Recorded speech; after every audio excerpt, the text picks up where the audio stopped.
Assalamualaikum warahmatullahi wabarakatuh. Alhamdulillah, alhamdulillahi rabbil alamin. Assalatu wassalamu ala asrafil anbiya'i wal mursalin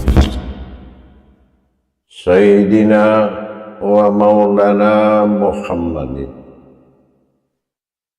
Ashhadu an la ilaha illallahul malikul haqqul mubin wa ashhadu anna Muhammadan abduhu wa rasuluhu wassalikul wa'dal amin. Allahumma sholli wa sallim wa barik wa karim ahzanur nabiyil karim ihdinil ladzi min jalalika wa innal ladzi min jamalika wa innahu min kitabika wa tahirin wal mujahidina amma ba'du ibadullah wa ittaqullah. Bersyukur kita kehadiran Allah dengan mengucapkan alhamdulillahi rabbil alamin atas segala limpahan karunia, rahmah dan hidayahnya, serta dengan izin dan ridhonya kita dapat menjalankan amanahnya bertalabul ilmi. Fakulu min bi khairi ilmin ya'malu wa amallahu mardudatun la tuhabalu. Sesungguhnya beramal dan beribadah itu tanpa ilmu pengetahuan, sesungguhnya ibadah itu tidak akan sampai dan tidak akan diterima. Bersalam kita tak akan pernah dilupakan. Marilah sama-sama kita sampaikan kepada junjungan kita Nabi Allah, Nabiul Akhirul Zaman, Rasulullah Muhammad sallallahu alaihi wasallam. Atasnya kalimahnya kita kalamkan dengan membacakan Allahumma sholli ala sayyidina Muhammad wa ala alihi sayyidina Muhammad. Alhamdulillah, bertemu lagi dengan saya Guru Mursyid Syekh Nur Muhammad Buya Irwan Maulana Al-Khalidi, Pasaman, Sumatera Barat, Indonesia.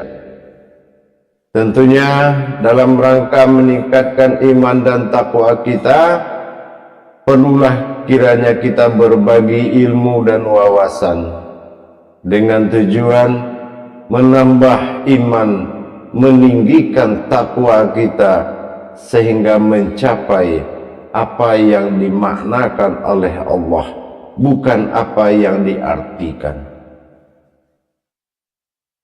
Insya Allah dalam makom majelis zikir Ma'rifatullah Indonesia, dalam wadah syiar kita YouTube Buya Pasaman Timur, yang insya Allah dalam naungan Yayasan Islam Hidayatul Mubarakah Indonesia, insya Allah akan selalu berbagi wawasan dan ilmu pengetahuan, mudah-mudahan bermanfaat.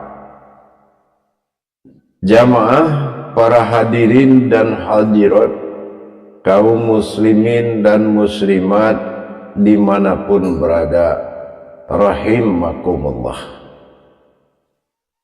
Alhamdulillah, dalam masa tayangan ini saya akan berbagi wawasan dan ilmu pengetahuan, terutama yang paling penting yang terlupakan, yaitu hakikinya Islam. Hakikinya Islam ini adalah tujuan akhir yang utama. Apa yang dimaksud dengan tujuan akhir yang sangat diutamakan? Kalau yang awal adalah syarat hakikat yang diharuskan, diwajibkan. Tetapi kalau hakiki adalah tujuan utama dari setiap beribadah. Kalau kita melakukan sifat hakiki, sebelumnya dituntut kesempurnaan hakikat. Jadi 3 syarat ini harus terkumpul dengan baik. Satu adalah syariatnya. Apa yang dimaksud syariatnya? Sudahkah syariat itu menjadi sebuah isyarat, yaitu isyarat ruhaniyah terhadap batiniahnya? Sudahkah perbuatan ibadah? Kalau perbuatan ibadah ini sudah mutlak, maka dikatakan gerakan syariat itu sebuah isyarat. Kita contohkan seorang itu melipat tangan. Itu isyarat apa? Mengangkat tangan dalam takbir. Isyaratnya apa? Jangan-jangan sama juga mengangkat tangan dengan mengangkat takbir. Tanpa tangan takbir tidak bisa. Ini menandakan belum menjadi isyarat. Nah, itu yang pertama. Yang kedua adalah hakikat. Apakah syariat kita sudah menjalankan hakikat? Kalau syariat kita belum menjalankan hakikat, maka ini tidak ada nilai ibadahnya. Kenapa harus berdiri dengan tubuh berdiri? Apakah tanpa tubuh berdiri sholat tidak bisa dikerjakan? Dalam suatu soal, kita dalam masa nuzuk atau berhalangan atau sakit, berarti yang dimaksud hakikat berdiri itu seperti apa? Nah, ternyata bukan berdiri tapi mendirikan. Nah, berarti itu hakikat. Nah, yang ketiga, mencapai hakikinya. Nah, hakikinya apa? Kita tidak hanya tahu agama itu namanya Islam atau Al-Quran mengatakan din, ya, fid din, yaitu la ikraha fid din. Din itu nama suatu surah dalam Islam disebut dengan din. Nah, hakiki yang dimaksud ini, apakah tujuan utama? Seperti kita lihat sholat. Sholat ini perintah Allah. Nah, itu diakui oleh setiap umat Islam. Tetapi yang dimaksud dalam perintah ini, mana yang dikatakan perintah Allah? Sholat mana yang dikatakan perintah Allah? Apakah perintah itu berdiri sampai duduk berupa rakaat, atau perintah itu melihat hakikat yang ada dalam rakaat, atau sebuah wujud yang terjadi kerahasiaan di dalam hakikat tersebut? Kalau yang dikatakan sholat perintah Allah, nah, kita harus memaknai dulu, apakah sholat ini perintahnya berupa gerakan, atau perintah menggerakkan, atau perintah digerakkan, atau bergerak menuju sesuatu yang telah ditetapkan. Ini akan terjadi nilai-nilai sholat yang berbeda. Pengertian sholat ini adalah satu wujud kebenaran saluhu dhaim, yaitu suatu perjalanan batin dalam masa ba'da atau waktu yang 5. Kalau kita mengatakan menjalankan sholat, ini kita lihat dulu, sholatkah yang dijalankan atau ba'danya yang dijalankan. Kalau menjalankan sholat, sholat itu apakah 5 buah sholat atau dalam 5 ba'da? Pengertian dari hakiki ini yang mengajak kita berpikir. Memang kalau kita taat tanpa berpikir, ini kita akan puas dengan mengerjakan. Tapi kalau kita berpikir dalam taat, kita akan berpikir apa yang kita kerjakan dan hakikinya apa, tujuan utamanya.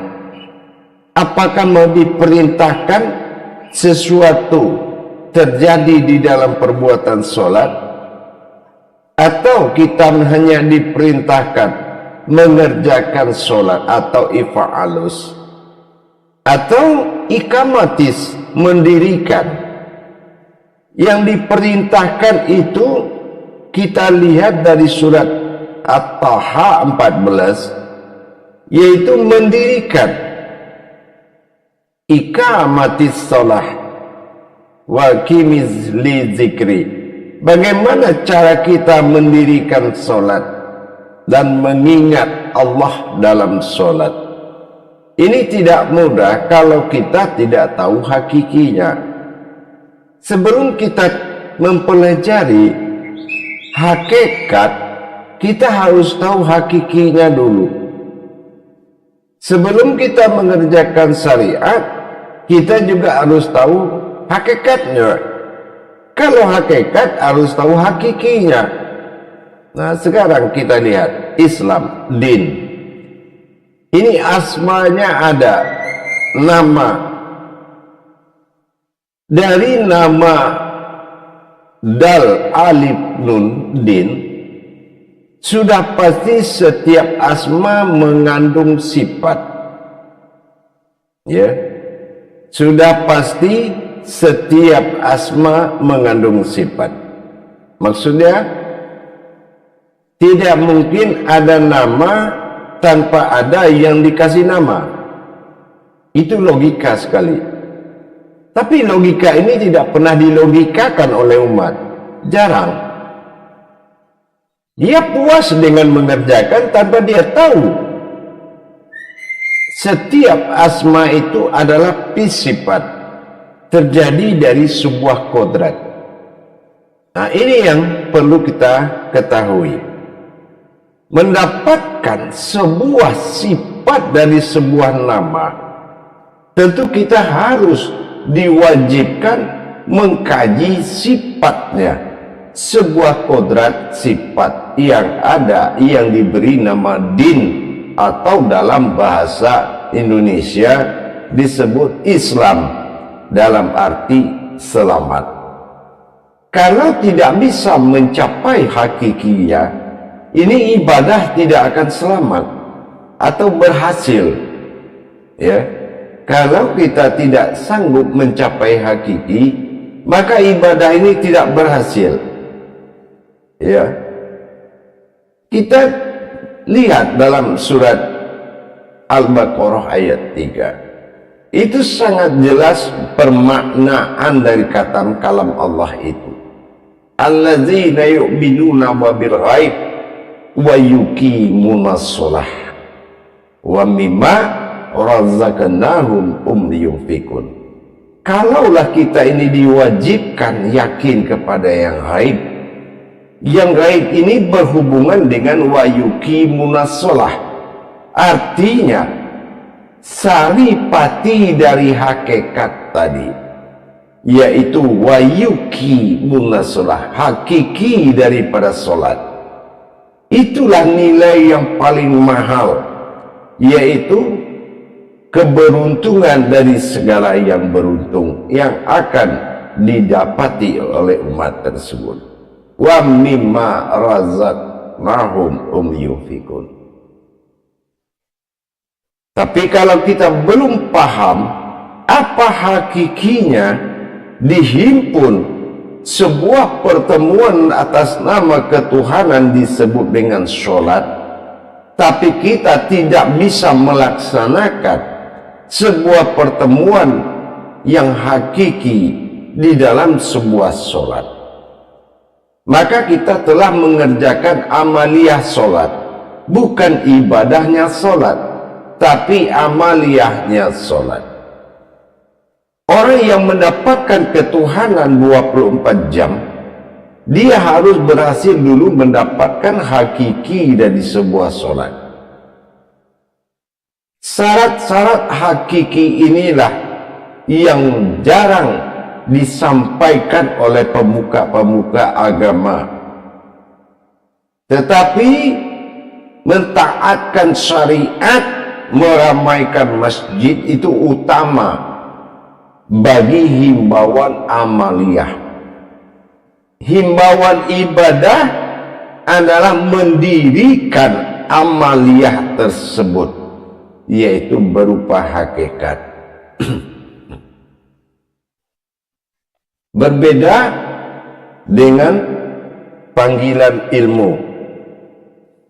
Kalau panggilan ilmu yaitu menjalankan hakiki atau kerahasiaan, berarti tingkat sholatnya ini sudah orang yang beruntung. Kenapa kita kaji sampai begini? Karena kita tahu dari surat Al-Mu'min, kenapa seorang mukminin itu dijadikan keberuntungan. Kenapa? Karena ada kerugian yang nyata kalau hakikinya tidak kita dapati. Untuk itu, apa yang dimaknakan dengan hakiki? Pertama, kita harus tahu dulu rahasia dari nama Islam. Itu kita harus paham dulu, yaitu din. Ini kodrat batinnya, rahasianya seperti apa? Dia semuanya itu adalah batinnya Allah. Bukan kita katakan Allah itu batin, tapi batinnya Allah. Apa yang dikatakan batinnya Allah, yaitu solahu do'ib. Bagaimana kita menjalankan dengan ruhaniyah batiniyah? Pertama, kita harus tahu dulu apa hakikinya din, atau dikatakan dengan batinnya Islam. Din ini adalah asma dari diniyah. Diniyah ini adalah sebuah kodrat. Yang pertama bernama alam, yang kedua berkodrat diri, alam dan diri. Jadi kalau kita melaksanakan hakikinya ibadah, harus tahu mana dikatakan kodrat batin bagi diri yang masuk ke dalam alam batinnya diri. Ini yang dikatakan din. Dal alif nun. Bagaimana kita mentajalikan kodrat Allah ke dalam batin, ke dalam batinnya Allah? Ini yang dikatakan baitullah. Dan mana yang dikatakan diri? Nah, ini kodratullah. Jadi kalau kita memahami hakiki Islam, tenggelamnya diri batin ke alam batin, ini sudah dikatakan tingkat hakiki. Batin Islam diniyah. Nah, kalau kita belum paham, belum mengerti sama sekali, Islam ini bukan sebuah batin, bagaimana bisa ada kata masuk dan keluar? Ya, bagaimana bisa masuk dan keluar? Apa yang dikatakan masuk dan keluar? Hakiki dari masuk dan keluar, apabila azan ini, kodrat yang dikalamkan oleh azan, saat kita mentahbirkan sholat, tidak seperti kalam yang disampaikan Allahu Akbar. Kalau bukan Allahu Akbar, belum kita paham yang berdiri itu adalah Allahu Akbar, hakikinya seperti apa, maka Allahu tidak akan akbar ke dalam batin diniyah tadi. Nah, ini hakikinya. Jadi kalau kita tidak paham bagaimana dengan kodrat kesempurnaan Allah bersifat sir zahir pada yang terlihat, dan hu adalah sifat aku bagi Allah yang hayat, dan akbar adalah sebuah wujud Allah yang berkodrat. Ini kalau kita tidak mendirikan dengan satu takbir sehingga tidak bertajalli dia dalam kalam kabirau walhamdulillahi katsirau wa subhanallahi bukratan wa asila, ini orang belum bisa mencapai hakikinya.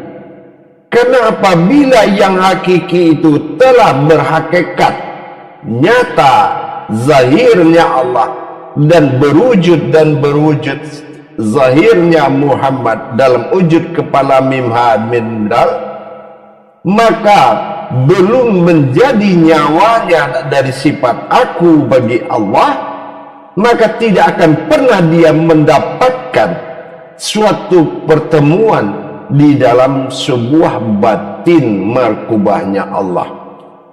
Batin Allah disebut dengan Baitullah, dan diri kodratnya Allah sirullah yang akan wujud dalam batinnya Allah. Apabila ini telah menyatu pertemuan mukasyafah tadi, maka inilah yang dikatakan wahdaniyah, sifat tunggal bagi Allah berwujud batin diniyah. Batin memiliki nama alam batin, dan diri bertemu diri itu memiliki nama. Dua kodrat, batin menjadi alam akan wujud menjadi diri jasad, dan batin diri akan wujud menjadi kodrat diri sir. Jadi batinul batin ini apabila dia tidak menyatu salatul mukasyafatullah, salat ini bukan baginya mencapai pertemuan, maka dia telah gagal mendapatkan wayuki munasolah. Ini gagal karena dia hanya mengerjakan sebuah syariat yang tidak mengandung isyarat. Jadi kalau kita pahami para hadirin dan hadirat, rahasia hakikinya tadi, mana Islam itu, apa wujudnya Islam itu, dan siapa yang ada di dalam Islam, berbentuk apa Islam ini, maka inilah orang yang telah putus hubungan sir pendengaran, panafilahnya, penglihatan, perkataan yang bersifat indrawi manusiawi, putus hubungan dengan yang melaksanakan tadi. Karena batin tunggal yang ada dalam wujud alam tunggal yang membuat solat ini mencapai kekusukan tertinggi, itu adalah rahasia bagi orang yang membutuhkan Tuhan dalam sholatnya. Bukan orang yang memperlihatkan sebuah wujud, tetapi orang yang telah menjadi sebuah wujud sesuai dengan panggilan ibadahnya. Allahu Akbar. Dengan demikian kita mulai memahami bahwasannya perbuatan daripada rukun dan rakaat adalah tajalli dari sebuah ibadah. Itu hanya perjalanan sesuatu rahasia menuju makom rahasia, berhenti dalam wujud rahasia. Ini kalau kita belum mencapai, belum pantas dikatakan menghadap Allah, karena dinyatakan di dalam perbuatan adalah sesuatu yang berwujud kepada Allah, yang akan lebur dalam wujudullah, berwujud kepada Allah dalam luput dalam wujudullah. Inilah rahasia hakikinya Islam. Kita harus tahu mana alam batin Islam yang disebut diniyah, dan mana kodrat diri Islam yang disebut ruhaniyah. Maka terlihatlah dalam bentuk gerakan mukhodiyah. Jadi dalam perjalanan batin ini harus mencapai hakikinya. Islam bukan perbuatan yang tidak mengandung kekuatan nilai, tetapi Islam adalah gerakan yang ditimbulkan oleh kekuatan, bukan kekuatan yang bergerak.